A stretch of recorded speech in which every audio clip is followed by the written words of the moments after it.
तो जय जोहार जय छत्तीसगढ़ सब संगवारी मन ला संगवारी हो ये देख सकत हो हमारे वाले खेत में धान ला हमन ह छींचे हन और पानी भरे रही से संगवारी हो और हमार तरफ तो इसने बदली करे बर रोज करथे संगवारी हो मगर ना पानी तो गिरबे नहीं करे। देख सकत हो हमार खेत के का हालत है, एकदम खेत ह का बोलथे एला फट गे हवे।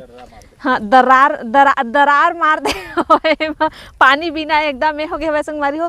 फिलहाल धान तो लग गए है छींचे हमन एहा छींचे वाले जरैया बागे हमन हा मतलब बीजोपचार करके एमा छींचे हमन संगवारी हो। और जो सामने वाले खेत है ना ओमा काय बोलथे लईफत काय बोलथे हाँ ओला ना मतलब मतार के खेत ला धान ला लगाए हमन। तो संगवारी हो आप मन तरफ पानी गिरत है कि नहीं दे ला आपो मन हा बताहू कमेंट करके। हमार तरफ तो बस ऐसी बदली करत है और पानी वानी गिरत नहीं है, पूरा फसल के का हो ही पता नहीं पानी बिना सुखावत है। त संगवारी हो जल्दी जल्दी से आपो मन कमेंट करके बताओ आप मन तरफ में मौसम ह कैसे है। मौसम तो सुहाना है और गर्मी है काबर के पानी गिरत नहीं है। त संगवारी हो कैसे लगी आज के हमार ब्लॉग है कमेंट जरूर करहु।